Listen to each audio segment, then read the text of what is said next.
RP Show continues live from South Florida. Panthers home tonight to Columbus. Panthers at Washington Wednesday.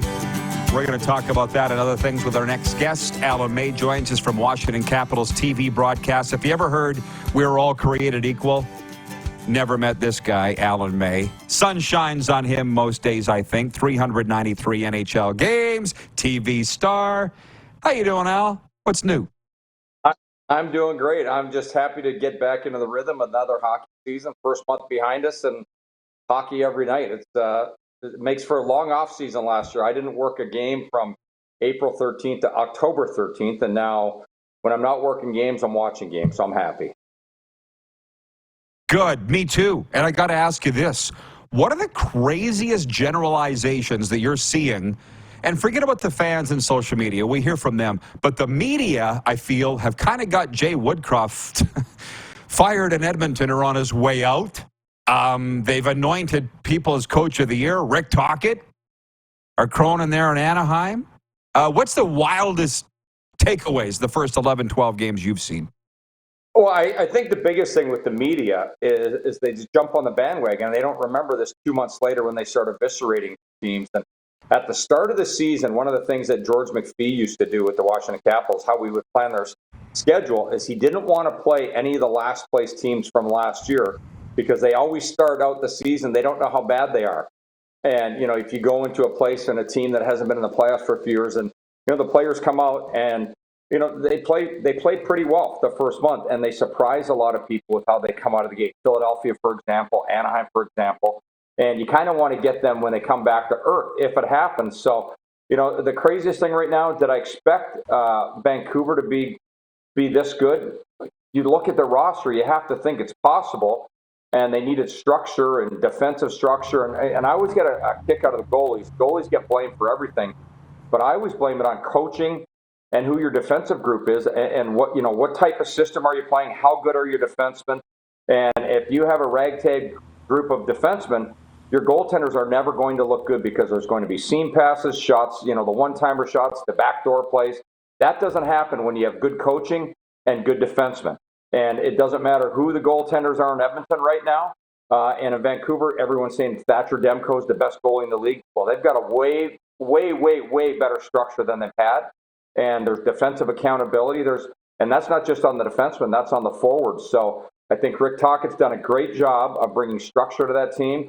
And it's certainly helped the goaltenders. In Edmonton, I can't say the same for Jay Woodcroft. I don't care what the media says. I don't like what I'm seeing right now. Okay, well, you're now the second NHL guy that I've heard from in the last couple of days that say he's got to go. So what are you seeing? Well, I'm seeing just way too many passes inside, player to player, lateral passes, not D to D inside the Oilers zone, but from below the goal line through coverage, on the half wall through coverage. There's a ton of one-timer goals. There's a ton of, even redirections that are finding their way through the seam. So, everyone's making a big deal, and every hockey guy or hockey radio guy now is talking about, the systems that they're using. Well, you have to, I look at Edmonton, they continue to play the exact same defense pairs every night. They're playing the same defensive strategy. They're beating their head against the wall. The team does have shortcomings on defense as to who their players are. I look at Darnell Nurse and Cody Ceci as one of the worst pairs in the National Hockey League when I watch them play defensively. They look really easy to play against in the defensive zone. And the coaching staff continues to put the pairings out the way they do. They haven't changed anything in the D zone. So to me, it's a really bad team when they don't have the puck.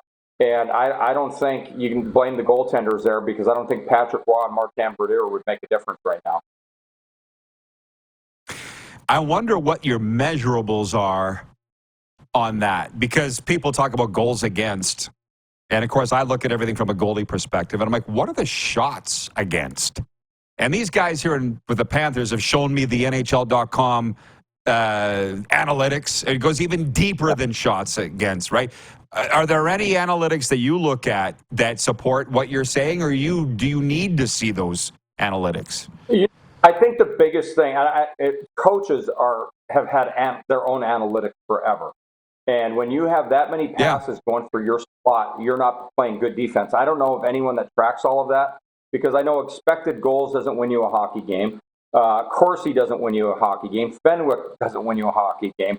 How many times you pass the puck directly out of your zone doesn't win you a hockey game. I think it's how tough you are in front of your net. The New York Islanders are doing very good this season. They're playing very well, and because they've got a team structure, the way they protect their goaltenders. So, I think you could take the Edmonton goalies and put them in the Long Island net, and they would look really good because there's structure there. And then you look at how some teams create their offense. It's grit in front of the net, and it's down low. It's not shots from the outside.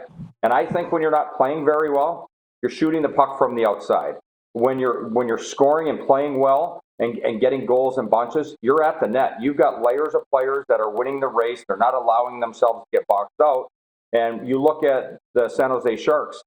The Capitals played them tough a couple of weeks ago, or they played the Capitals tough. But in the third period of that game, the Capitals realized they were perimeter shooting. They didn't have enough hustle in front of the net. And then they took over the game by getting everything in front, players racing to the crease, battling harder, finding the rebounds, and being there first. And to me, that's the biggest thing.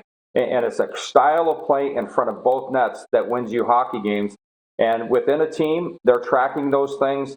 There's no pencil neck geeks out there that are tracking this on their analytics, where the shots are coming from and how many layers of players are they shooting through. Yeah, well, now we're getting somewhere, because with the Tampa Bay Lightning, and they just won in Ottawa 6-4, fans are booing the Sens. The Lightning have two goalies that I couldn't have named if you put a gun to my head.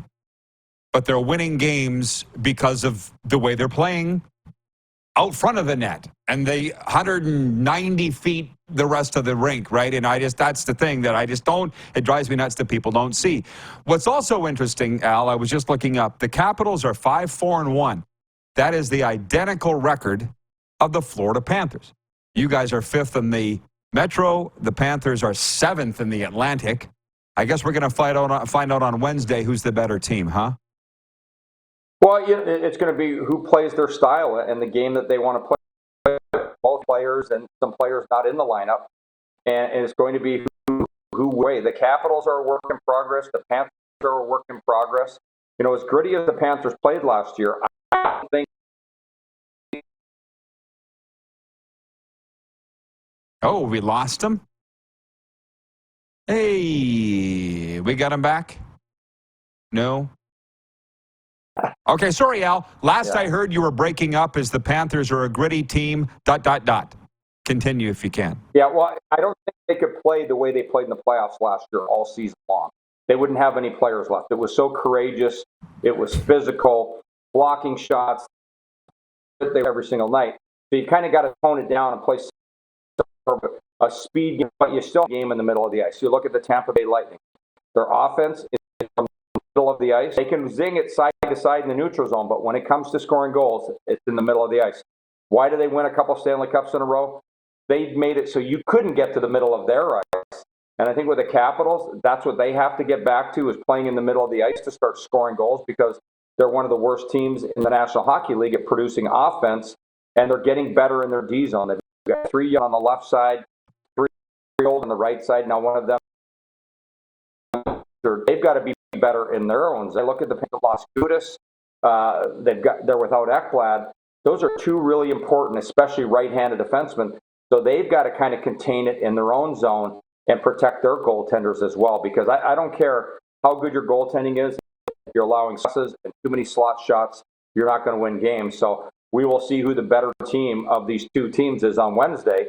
And, they both have, I would give the edge right now to the Panthers and the quality of the players in their lineup up front on all 4 lines. The Capitals still have a ways to go, and better production out of a bunch of their older players and their bottom 6, that's for sure. Well, I look forward to that one. But tonight, for sure, the Panthers home to Columbus. Al, it's always great seeing you. Enjoy talking hockey with you. Enjoy it, and we'll do it again soon. Yeah, talk to you soon, Rod. Capitals analyst Alan May, who is also an SJHL, WHL alum as well. He's just the best. And let's throw in the American Hockey League and IHL too. He's one of those guys.